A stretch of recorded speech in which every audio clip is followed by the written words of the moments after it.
आज मेरे कॉलेज का पहला दिन था। मैं अपने कॉलेज के पहले दिन को लेकर इतनी खुश थी कि मैं 1 घंटे पहले ही कॉलेज पहुंच गई। मैं अपने क्लास में जाकर बैठ गई। फिर धीरे धीरे सारे छात्र क्लास में आने लगे। कुछ समय बाद शिक्षक आए और अपना परिचय दिया। तभी दरवाजे से शिवम की आवाज़ आई, सर क्या मैं अंदर आ सकता हूँ? शिक्षक ने कहा, हाँ आ जाओ। मैं शिवम की तरफ देखती हूँ।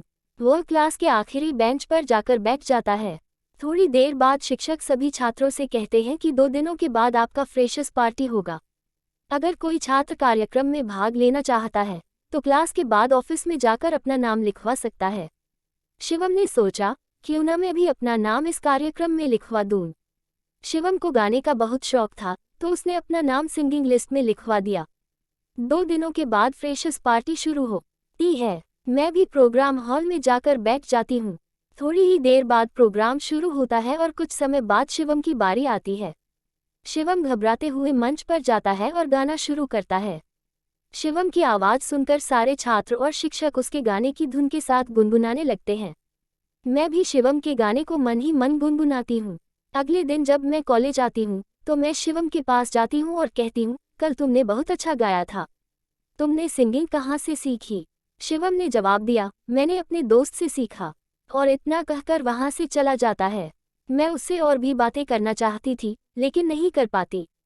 फिर उस दिन के बाद से मैं रोज शिवम से बात करने की कोशिश करती हूँ, लेकिन शिवम केवल मुझे हाँ और ना में जवाब देकर वहाँ से चला जाता है, क्योंकि शिवम जानता है कि मुझे उससे प्यार होने लगा है, लेकिन वह उसके करीब नज़दीक नहीं जाना चाहता। उसे पता है कि मैं अमीर हूँ और वह एक मध्यम वर्गीय लड़का है। हमारे बीच प्यार नहीं हो सकता। मुझे अपनी पढ़ाई पर ज़्यादा ध्यान देना चाहिए।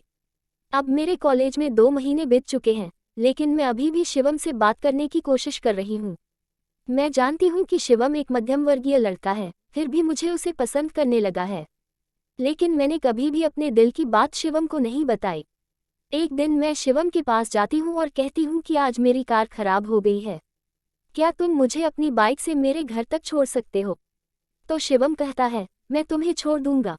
हम साथ में बाइक पर सवार होते हैं और घर तक पहुंचते हैं। मैं उसे धन्यवाद देती हूँ और उसका इंतजार करती हूँ। उसने मेरी हाथ थामी और कहा, ध्यान रखना।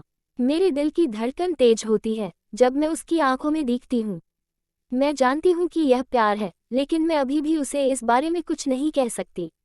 जीवन के आगे बढ़ते हुए हमारी कई मुलाकातें होती रहती हैं, लेकिन हमेशा शिवम अपनी दूरी बनाए रखता है। मुझे दर्द होता है, पर मैं समझती हूँ कि उसका कारण सही है। हमारी जिंदगी की वास्तविकता को मैं स्वीकार करती हूँ और उसे इससे प्रभावित नहीं करना चाहती। अंततः शायद हमारे बीच का प्यार कभी पूरा न हो पाए, लेकिन मेरी यात्रा जारी है। मैं इस प्यार को अपने दिल में सुरक्षित रखती हूँ और स्वयं से स्वीकार करती हूँ कि हमारी दोनों की दुनिया अलग है। ये प्यार मेरी कहानी का हिस्सा बन गया है और यही यादें मेरे साथ हमेशा रहेंगी। इस तरह चलते चलते मैंने खुद को संयमित रखा, अपने सपनों और अभिलाषाओं पर केंद्रित होने का प्रयास किया और अपनी कार्यक्षमता में सुधार किया। अंततः मैंने अपने करियर को ऊंचाइयों तक ले जाने में कामयाबी हासिल की। शिवम की यादें मेरे दिल में हमेशा जीवंत रहेंगी और हमारी अलग अलग दुनिया एक दिन फिर से मिलने की उम्मीद रखेंगी। मेरी प्यारी कहानी आपके साथ साझा करके धन्यवाद। इससे पहले कि मैं जाऊं, मैं आपको ये बताना चाहती हूँ कि प्यार कभी भी सीमित नहीं होना चाहिए और हमेशा अपनी खुद की खुशी को महत्व देना चाहिए। धन्यवाद और आपको सब कुछ शुभ रात्रि।